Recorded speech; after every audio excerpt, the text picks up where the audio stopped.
Item: SCP-960. Object Class: Safe. Special Containment Procedures: SCP-960 must be kept in a 10 cm thick seamless steel cubic container measuring 50 cm x 50 cm x 60 cm. Those conducting research upon it are to be the only ones given the codes that unlock its room and container. Any handling of SCP-960 is to be conducted while the researcher is wearing gloves or other protective equipment except when it is being tested upon D-class or other subjects.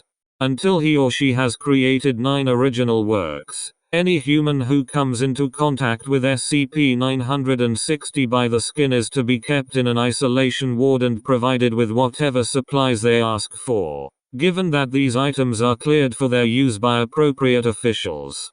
Immediately after completion of the 9th opus, however, the subject is to be terminated.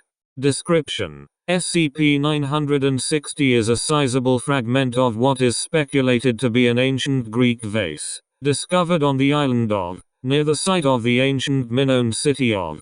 On its surface are depicted 3 muses. The 2 identifiable ones are Melpomene, in the middle, and Clio, on the left.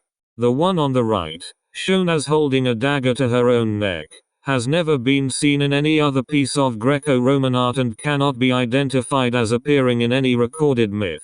A short but variable time after a human touches SCP-960, the subject will be struck at ever closer intervals by a series of original ideas. The natures of these inspirations always follow a strict progression. A piece of music, usually classical, occasionally, a fully formed opera, an intricate choreography, a painting, drawing, or sculpture, a psychological or sociological insight, a work of fiction of variable length, or a detailed and true autobiography, a spiritual revelation, a work of drama, one joke, which the subject typically repeats as often as conversations allow, a scientific breakthrough.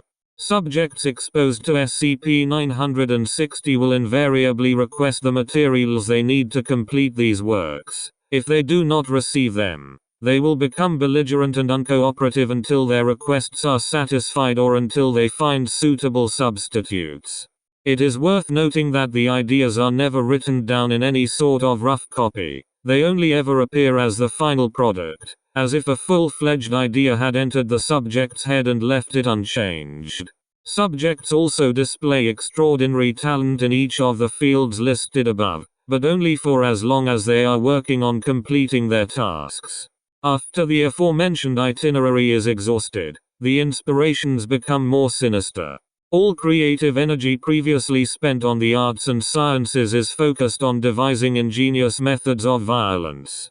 Instead of asking for materials at this stage, the subject will begin to seek them out proactively. Records pertaining to the stages of exposure are detailed in the addenda.